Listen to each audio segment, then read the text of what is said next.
Hello, and welcome to our series on digital publication workflows. Today, we will look at how to install some of the various programs that are necessary for our research and publication pipeline to function. We'll look over some configuration options, as well as some add-ons and some extensions that you will need to actually use the programs that we're talking about. We will begin by installing Python.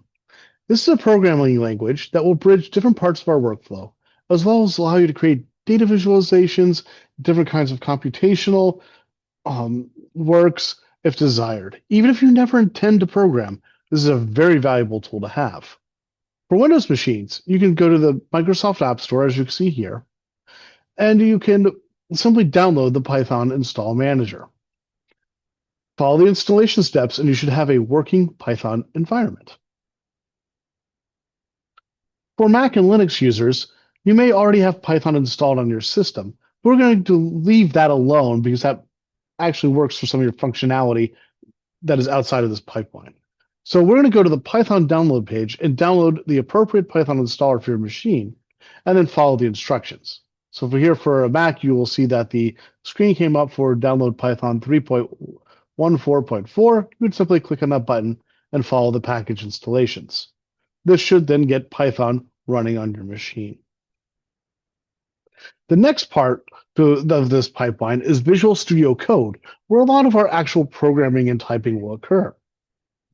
Go to the official website, which you can see here, select your operating system, and follow the instructions. When you are done, launch VS Code, and you should see a screen that looks somewhat like this.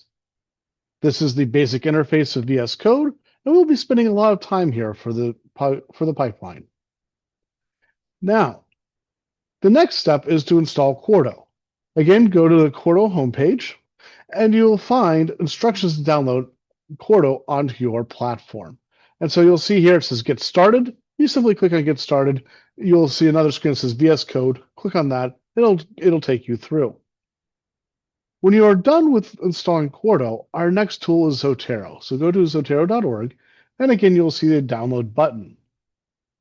The Zotero is our citation manager. This will hold all of the information that we have in terms of the sources that we use, the materials that we are addressing in our research and publication pipeline. When you click on that button, you'll see two options here. What you'll want to do first is install the desktop application. That's the one on the left. So here you'll see Zotero 9 for a Mac. You may see Zotero 9 for Windows. Simply click on Download, follow the instructions, and install Zotero. Now, when you are done with that, go back to this page, and you'll see on the right side it says Zotero Connector. Make sure that your browser of choice is open and click on Install that connector. And what that will do is give you a little application in your browser, which will allow you to instantly add things to your Zotero library. And we'll get into how that works at different videos in this series. Now we're going to install some add-ons and helpers, as well as some configuration files.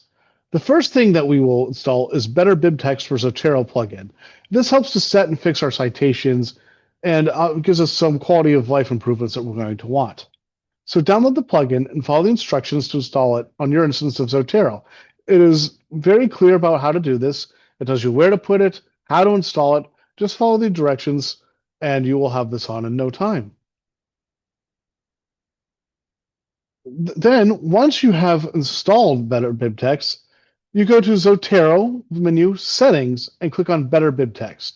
Here you can change how your citation keys are formatted.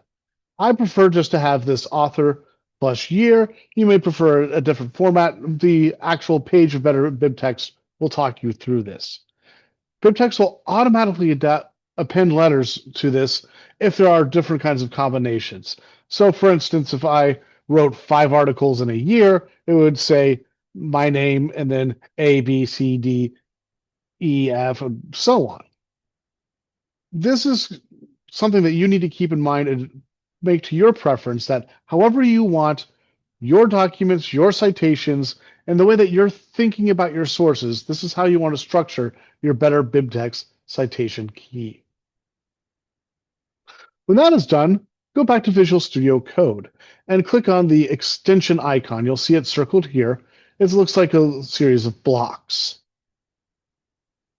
When that's open, simply search for Quarto. It'll give you you'll see here, extension for the Quarto Scientific Publication System, and then you'll simply click on Install, which will show up on the right.